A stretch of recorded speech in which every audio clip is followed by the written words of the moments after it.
one of my naughty dogs emptied this planter. So I'm going to plant some succulents in there. Got quite a few here to choose from, but that will make a good plant to put in there. And then I'll put some bamboo or some stakes around it to keep the dogs out. So this is going to go in there. And I'm going to put soil up around the edges. I think I'm going to take off some of the babies and put them in another container. So I'll get several of these going around. That'll be good. So these will go somewhere else. I've still got a lot of weeds to do in here to get rid of, but I have been getting such good progress. So I'm not going to beat myself up.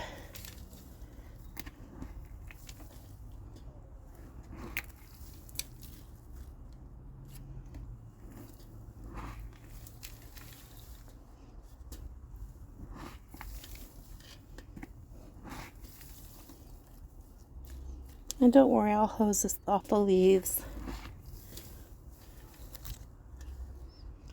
These are going to be so happy to have a deeper container, more moisture for on hot days. That's good. And I'm going to go get some kind of sticks to stick in here to keep the dogs out. I have sunchokes in this area, and so I have these stalks. Now, I've used a lot of them already, and they're not as strong as bamboo. They break easy, but for this project they work really well. You just want to make sure that they don't have any roots on the ends. If they have roots on the ends, you might grow sunchokes in that container, because that's happened to me before. But if they're really dried out, they're perfect. And then I don't have to waste my bamboo. But bamboo works really well too. And these are easy because I don't have to use shears or pruners or anything. I can just snap them off with my fingers. And I'm going to stick them around like this. Just make them a little bit less desirable, so the dogs learn to leave them alone. I'm not trying to hurt the dogs, just trying to keep them out of all of my plants until the puppy learns better. And again, I'm checking to make sure that I don't have any green on the ends, because this is how I propagate plants too. But these are dried out. Thoroughly dried out.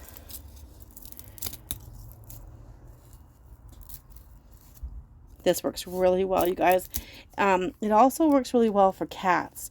So because a lot of times when you have especially when you weed an area and you have a lot of exposed soil, it looks like a cat litter container.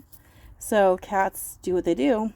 But if you do this, it really does help keep out the neighborhood cats. Our cat is indoor only, but neighborhood cats will come and try to make a potty area, and that's disgusting. So you don't want that. And then I have a few more pieces. I don't need all of it. I'm just going to do a few more around here, and then I'm going to water.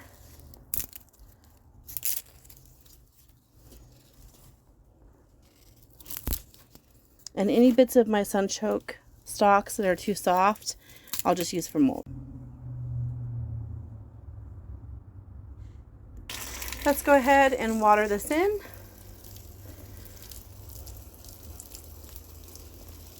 By the time those sunchoke sticks start to disintegrate, the puppy should have learned that this planter is to be left alone. There we go. And I'm going to go ahead and transplant those two little babies that I took off. I'm going to use these 2 little nursery pots so that I can sell these babies. As they get a little bit bigger and more established, they tend to go pretty well.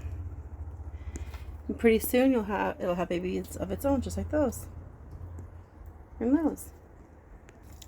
I'm done transplanting the 2 little babies I pulled off from the hens and chicks.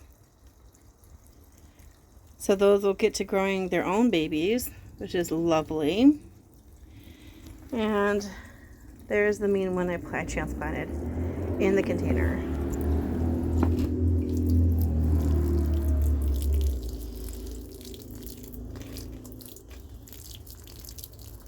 Hens and chicks.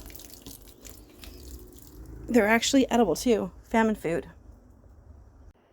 Today is June 4th and I repotted these hens and chicks succulents 6 days ago. That was May 30th. Today is June 4th. And you can see that the dogs have not messed with it since I put in these sunchoke stalks that I broke up into bits. You can use bamboo, other sticks. Just make sure it's dried out, otherwise you might accidentally propagate a plant.